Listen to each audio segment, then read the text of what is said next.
BP વૈષ્ણવ આપણી વાત માનવા તૈયાર જ નહીં, હે ને બેના? ભૈલા, આપણે એની વાત નથી માનવાના અને એ પણ આપણી વાત નથી માનવાનો, એટલે અહીંયા બેસી રહેવાને બદલે કંઈક પ્લાન કરીએ તો સારું રહેશે. હું કરું તારે? હવે વિજય ત્યાં જ રહેવાનો નિર્ણય કરી લીધો છે અને પેલા બીપીએ પણ વિજયના હાથે જ પોતાની દીકરીના લગ્ન કરાવશે એવું નક્કી કરી લીધું છે. સો હવે ગમે તે થાય તો વિજય હવે આપણી પાસે તો નહીં જ આવે, એટલે હવે આપણે જ કોઈને મોકલવા પડશે ત્યાં. કોણ ચ્યો મોકલવા પડશે? એટલે આ પૃથ્વી પરથી થોડો ભાર ઓછો કરવો પડશે. એટલે મર્ડર કોનું? કોણ આપણા હાથે મરશે અને પછી ભગવાન પાસે જશે?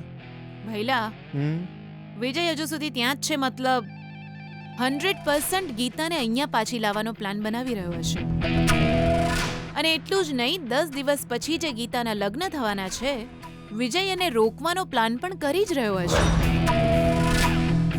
મતલબ મારી પેલી દુશ્મન ગમે ત્યારે ઘરમાં આવી પહોંચશે. દુશ્મન એટલે ગીતા?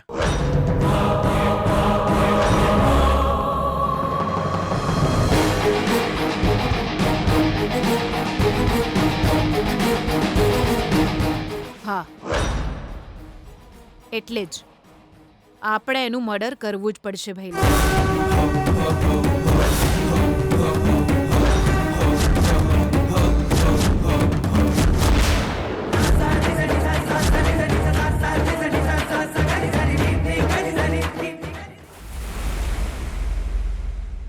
જમાઈરાજ, કેવી તબિયત છે હવે તમારી? હવે સારું છે પપ્પાજી. જુઓ, તમારા જમાઈરાજ બહુ જલ્દી સારા થઈ જશે. સાંભળ્યું છે કે 10 દિવસ પછી એમના લગ્ન છે. હા ડોક્ટર, બરાબર. આ મારી દીકરી ગીતા છે. હેલો.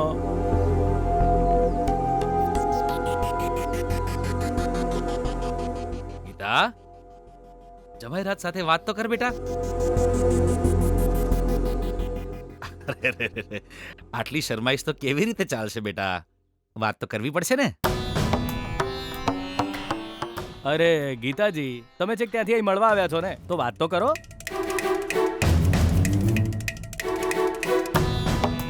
કેમ છો તમે? હા, હવે એકદમ સારું છે. વિજય મારો જીવ બચાવ્યો. વિજય, તને જેટલી વાર થેન્ક યુ કહું ઓછું છે ભાઈ. અરે એમાં થેન્ક્સ કેમ કહો છો બોસ? સ્વસ્થ થઈ જાઓ એટલે બહુ છે, આનંદ થઈ જશે. જુઓ જુઓ, હવે ગીતાજીનો ચહેરો કેવો ચમકે છે.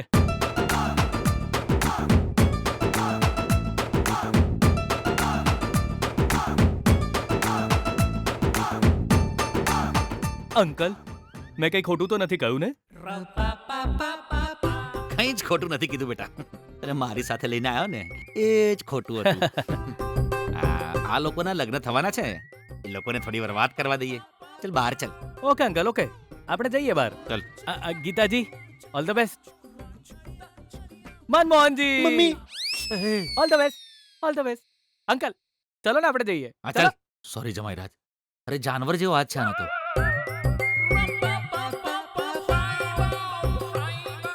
ડોક્ટર, તમારી આખી કામ છે કે નવરા છો?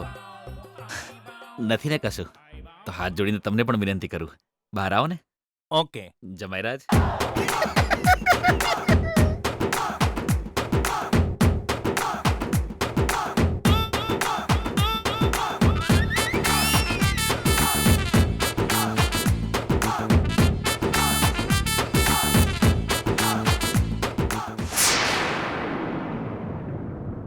આ સમસ્યા મારે કાયમ માટે દૂર કરવી હોય તો ગીતાને વિદાય આપવી જ પડશે.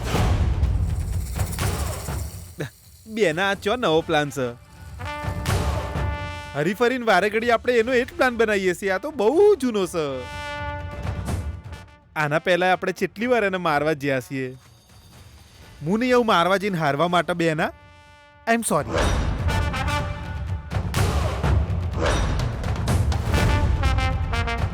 મારો પ્લાન શાંતિથી સાંભળ ભૈલા. આ વખતે ગીતાને મારવી જ પડશે, એ પણ વિજયના માધ્યમથી.